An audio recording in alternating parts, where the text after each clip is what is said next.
시간 우리에게 주신 하나님의 말씀은 요한복음 13장 31절부터 35절까지의 말씀입니다. 요한복음 13장 31절부터 35절까지의 말씀입니다. 다 찾으신 줄 알고 함께 봉독하겠습니다. 시작. 그가 나간 후에 예수께서 이르시되 지금 인자가 영광을 받았고 하나님도 인자로 말미암아 영광을 받으셨도다. 만일 하나님이 그로 말미암아 영광을 받으셨으면 하나님도 자기로 말미암아 그에게 영광을 주시리니 곧 주시리라. 작은 자들아, 내가 아직 잠시 너희와 함께 있겠노라. 너희가 나를 찾을 것이나 일찍이 내가 유대인들에게 너희는 내가 가는 곳에 올 수 없다고 말한 것과 같이 지금 너희에게도 이르노라. 새 계명을 너희에게 주노니 서로 사랑하라. 내가 너희를 사랑한 것 같이 너희도 서로 사랑하라.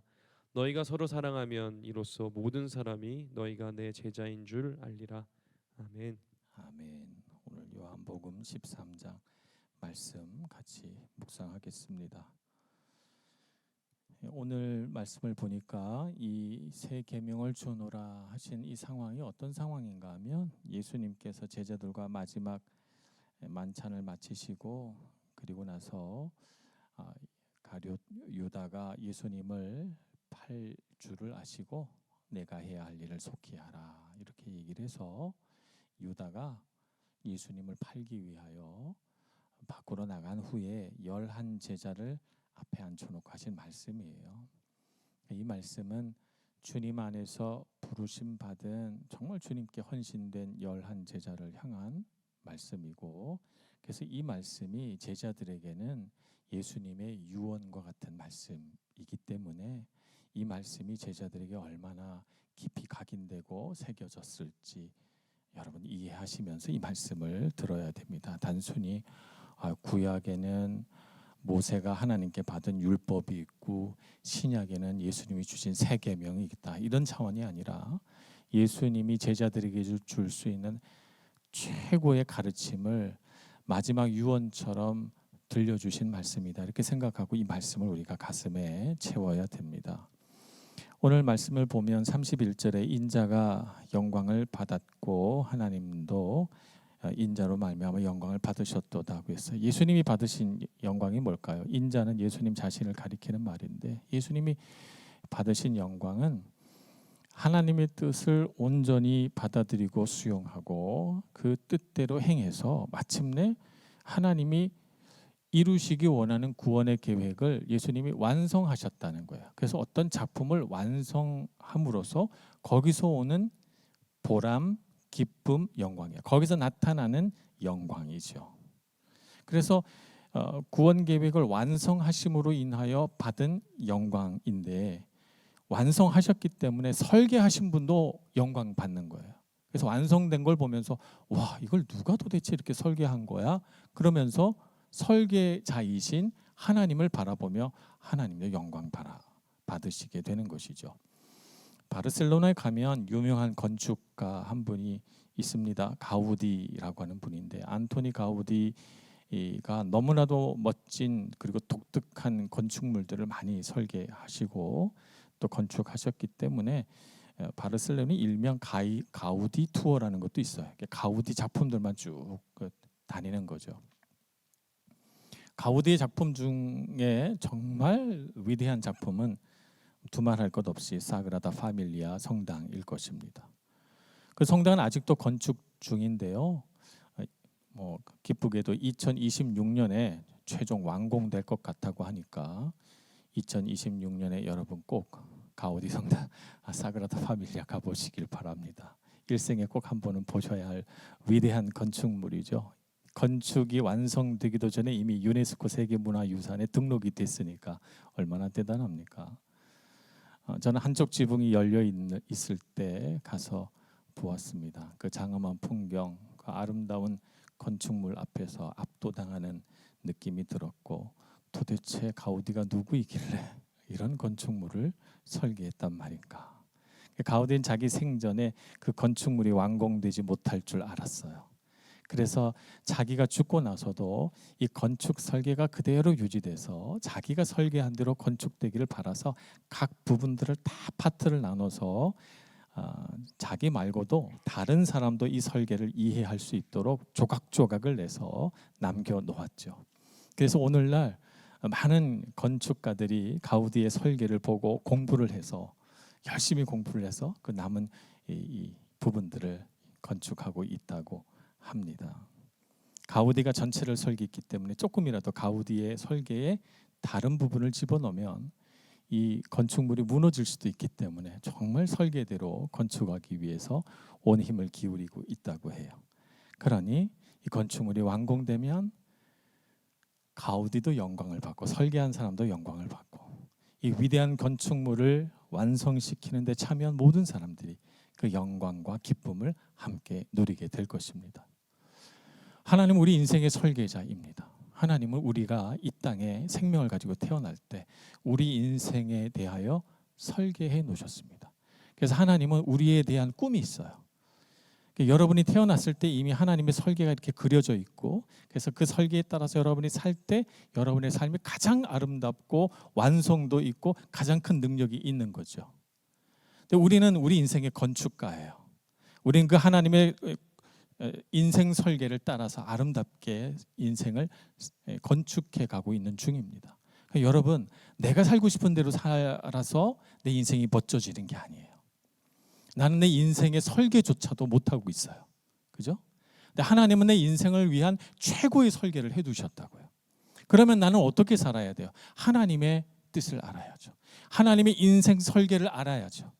그래서 나는 나의 인생을 건축해 나갈 때 20대라고 하는 내 인생의 기초를, 30대의 인생의 과정들을, 40, 50대의 인생의 아름다운 멋을 어떻게 내며 살아갈 것인지에 대해서 하나님께 질문해야 돼요. 하나님께 답을 얻어야 됩니다. 그래서 주님께서 설계하신 대로 따라갈 때 나의 인생은 가장 화려하고 가장 멋지고 가장 능력 있는 인생으로 건축될 수 있다는 걸 여러분 아시고, 그렇게 삶으로써 내 자신이 영광을 받고, 그리고 나로 인하여 하나님이 영광 받으시는 거죠. 예수님 말씀하신 예수님의 영광과 하나님의 영광이 바로 이런 뜻입니다. 그러니 여러분, 우리 인생을 향하신 하나님의 뜻을 알기 위하여 여러분 주님 앞에 기도하시고 엎드리시고 하나님의 인생 계획이 무엇인지 깨닫기 위하여 부단히 주님께 질문해야 됩니다. 아까 우리 찬양을 보니까 질문하라고 찬양이 돼 있어서 깜짝 놀라서 이런 가사도 있구나.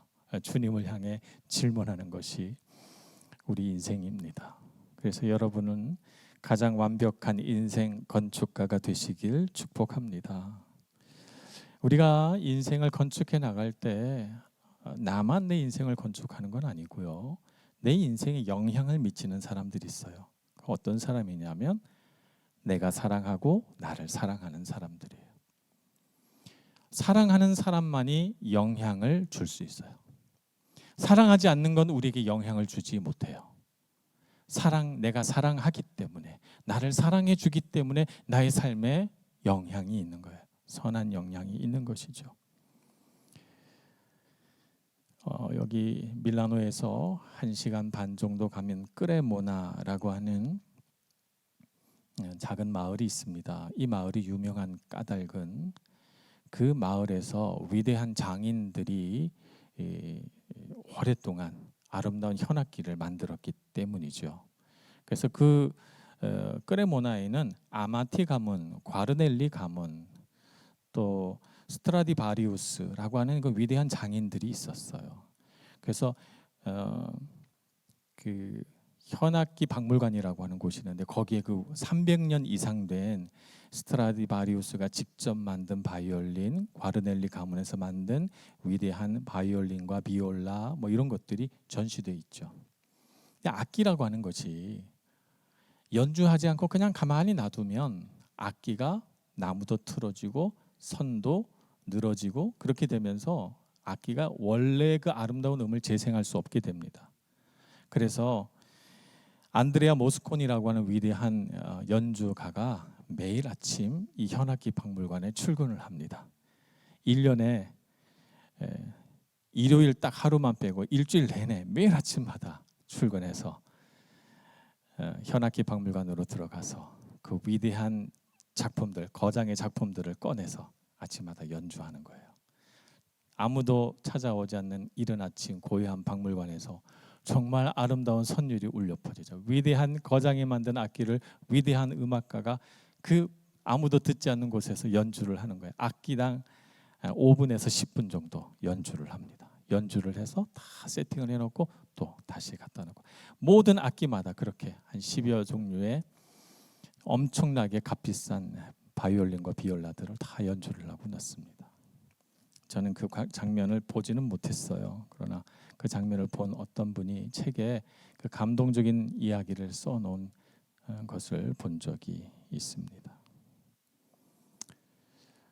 우리를 사랑하는 사람들, 그리고 내가 누군가를 사랑할 때 우리는 하나님의 위대한 악기를 가지고 최고의 음을 내게 하는 큐레이터가 되는 거예요. 나를 사랑해 주는 사람이, 내가 사랑하는 내가 그런 사람이 되는 거죠. 하나님께서 위대한 인생 계획을 가지고 위대한 인생 악기를 만들어 놓으셨는데 우리는 그걸 잘 알지 못한 채 나만 소중하다고 생각해요. 그런데 우린 다 소중하고 위대한 사람들이거든요. 가치로운 사람들이거든요. 그래서 그 위대한 하나님의 작품들을 우리가 사랑함으로써 최고의 것을 그에게서 이끌어내는 거죠. 그래서 그 안에 있는 최고의 재능과 은사를, 그 안에 있는 최고의 섬김과 믿음을 우리가 이끌어내므로써 그와 더불어 사귀고 그와 더불어 최고의 음악을 연주해내는 것입니다. 그것이 서로 사랑하라라고 하는 의미이죠. 그러니 여러분 알려주시기 바랍니다. 우리 서로 각자에게 무엇이 아름답고 무엇이 좋은지 알려주는 그런 관계가 되기를 원해요. 그래서 여러분 말씀해 주세요. 혼자 느끼고 저분은 저런 게 참 좋구나 생각만 하지 말고 이야기해 주시고 축복해 주고, 그래서 그 안에서 정말 아름다운 것이 드러나고 완성되고 최고의 것이 연주되도록 도와주는 여러분 모두가 되시길 축복합니다. 그러려면 우리는 사람에게 헌신된 사람이 돼야 돼요. 오늘날 이 세상은 굉장히 그 현실주의적이고 물질주의적인 세상이거든요. 그래서 그러다 보니까 우리의 삶의 행복은 내가 무언가를 소유하고 내가 뭔가를 누려야 행복한 줄 알아요. 남들이 못 가본 멋진 곳에 여행을 가야 되고, 남들이 가져보지 못한 멋진 명품들을 소유해야 되고, 남들이 하지 못한 위대한 곳에 올라가야 내가 행복해지는 줄 알아요. 그렇게 이 세상은 우리에게 그래야만 행복하다고 말해요. 근데 진짜 행복은 어디에 있냐면, 진짜 행복은 내가 베풀고 사랑해주고 헌신하고 누군가를 위해서 희생할 때 최고의 기쁨이 찾아와요. 사실은 세상의 법칙과는 반대이죠. 세상은 내가 누리고 내가 갖고 내가 얻고 나만 누려야 최고라고 생각해요. 그게 행복하다고 생각해요. 그런데 여러분 그 행복이 없다는 건 아니에요. 금세 사라져요. 금세 사라지고 그 행복이라는 감정, 기분이 사라질 때 동시에 찾아오는 것이 뭐냐면 허무함이죠. 뭐 하고 있는 거예요? 여러분 뭐 하고 있는 거죠? 어쩌면 우리는 한국에서 볼 때는 정말 멋진 곳에 와 있는 사람들이에요. 정말 부러워할 만한 곳이죠. 여러분 꼬모 호수 가서 커피 한 잔 딱 받아놓고 멋있게 샷 찍어가지고 여러분 한번 올려보세요. SNS에 다 부러워할 거예요. 막 거기에 라이크가 막 수십 개가 찍히고 부럽다 막 그럴 거예요. 근데 우리는 일상이잖아요. 우리 일상이잖아요. 그렇게 해서 막 라이크가 많이 찍혀가지고 여러분 더 행복한 삶을 살고 있어요? 그건 아니잖아요. 허무하잖아요. 허무해져요. 누리지만 허무해요. 근데 우리를 정말 꽉 채우는 건 뭐예요? 우리를 꽉 채우는 건 내가 누군가를 위하여 희생하고 누군가를 위해 헌신하고 그렇게 함으로 내가 정말 스스로 내가 보기에도 가치롭다고 느낄 때, 정말 나는 좋은 사람이구나 할 때 주면서 행복하고 기쁘고 보람되고, 그리고 내가 가진 이 사랑이 누군가에게 선한 영향력을 미쳐서 그도 좋아지는 걸 볼 때 우린 정말 기쁨이 충만하죠. 이건 사라지지 않는 기쁨이요 행복인 것입니다. 근데 이건 쉽지 않아요, 여러분. 쉽지 않아요. 우린 쉽게 세상의 방식을 따라 행복을 얻고자 해요. 세상의 방식을 따라 사랑하려고 해요. 우리는 사랑하기보다 사랑받기를 원하죠. 그래서 이렇게 생각해요. 나도 누군가에게 사랑받으면 지금보다 더 멋진 사람이 될 수 있을 텐데 나 좀 사랑해 주세요. 이렇게 말해요. 그러나 인생은 반대예요. 내가 사랑받아서 좋은 사람이 돼가지고 누구를 사랑하기에는 우리 갈 길이 너무 멀어요. 언제 내가 사랑을 많이 받아서 내 이 깨어진 사랑의 탱크에 사랑이 가득 차서 그래서 누군가를 사랑할 수 있게 되겠어요? 평생 안 돼요. 주님께서 우리에게 주신 사랑으로 내가 비록 깨어진 그릇이나 힘을 다해 누군가를 사랑함으로써 나의 깨어진 그릇도 회복되고 누군가의 그 빈 가슴도 채워져서 진짜 멋진 인생을 살 수 있게 되는 것이죠. 우리 인생을 정말 참되고 보람 있게 행복 가득한 인생을 사는 방법은 내가 사랑받는 것이 아니라 사랑함으로써 이루어지는 것입니다. 그러니 여러분, 오늘 주님께서 가르쳐 주신 대로 서로 사랑하시기를 축복합니다. 주님은 이렇게 말씀하셨어요. 오늘 34절에 새 계명을 너희에게 주노니 서로 사랑하라. 내가 너희를 사랑한 것 같이 너희도 서로 사랑하라. 여기서 중요한 것은 내가 너희를 사랑한 것 같이이죠. 내가 너희를 사랑한 것 같이. 주님은 어떻게 우리를 사랑하셨습니까? 주님이 날 사랑하는지 내가 알지도 못하는 순간에 주님 날 사랑하셨어요. 내가 그 주님의 사랑의 가치에 눈뜨기도 전에 나를 위해 죽으셨어요. 아낌없이 나한테 주시고 내가 그걸 인정하지 않는 순간에도 나를 향한 주님의 사랑은 변하지 않으셨어요. 주님은 내가 주님을 향하여 사랑하는 마음을 갖느냐 안 갖느냐 중요하지 않았어요. 그냥 나를 사랑하셨어요. 그리고 내가 눈을 떠서 주님을 바라보고 주님의 사랑을 알게 됐을 때 주님 앞에서 우리의 마음이 감동되죠. 내가 그렇게 주님의 마음 아프시게 했구나. 아파오고 우리 안에 주신 그 사랑 때문에 이 아픈 마음으로 더 사랑해야지 마음 먹게 되는 것입니다. 내가 너희를 사랑한 것 같이 우리도 서로 사랑하기 원합니다.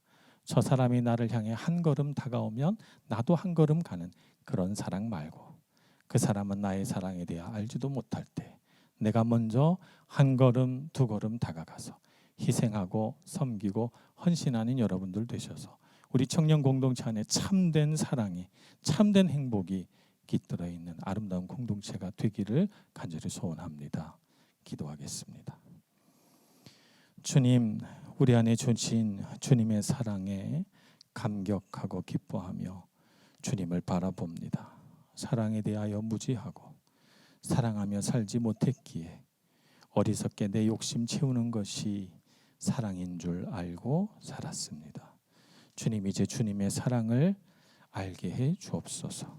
우리를 사랑하신 것처럼 우리도 아낌없이 주는 주님의 사랑으로 사랑하게 해 주옵소서. 예수님의 이름으로 기도합니다. 아멘.